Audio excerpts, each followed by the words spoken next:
So anyway, let's go to our first question. This is from SK.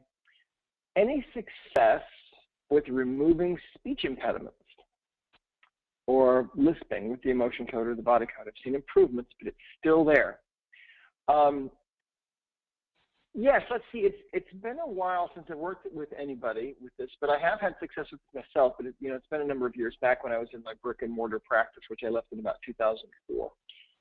But again, what you want to do with this kind of thing is you want to ask questions in as many ways as you can. So in other words, when you're using the body code, the most common way that we'll ask a question is there an underlying reason for this problem? And that will usually give you the reasons for the problem. However, one of the things that we talked about in detail over all 3 days in our webinar was other ways to ask questions. Because, you see, basically, the subconscious mind is like Google, okay? It's a search engine, essentially, among many other things. But it really is a computer. And so it gives you back responses that are dependent upon the question that you ask, okay? So in other words, if you formulate the question a different way, you might get a different answer. For example, if I were to ask, is there an underlying reason for this problem?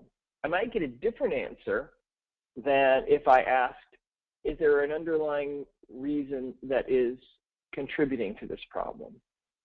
Or other ways you can ask are things like, for example, with this kind of a situation, I would ask something like, is it safe for you to not have this speech impediment?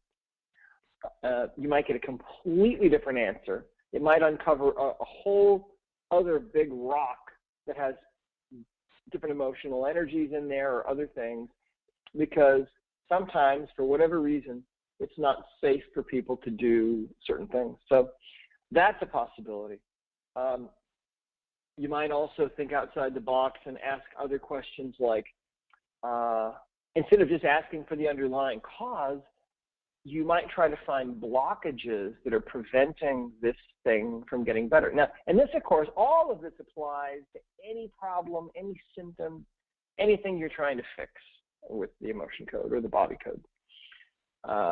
It applies to everything. So you want to try to ask questions that are out of the normal box. Now, here's the thing: you might not always know what kind of question to ask. But my experience is if you take a moment and quiet your mind, and if you pray to God or whatever your belief is, source energy, higher power, whatever it is, and then you allow yourself a moment to just let that intuition work, okay? Intuition works when the mind is quiet. And oftentimes, if you'll ask for help and then you're quiet, what'll happen is the right question will kind of just come out of your mouth, or it'll just appear in your mind, and you'll know the right kind of question to ask. So, that's how I would address something like this. It may not be safe for this person to get over it.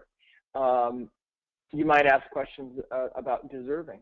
Do you deserve to get over this? Because maybe somewhere deep inside, they feel like they're less than they should be, and that they don't deserve to get well or be without this problem. And again, all this applies to everything. So hopefully that helps, because really it's all about the questions you ask. That's the most important thing about this work.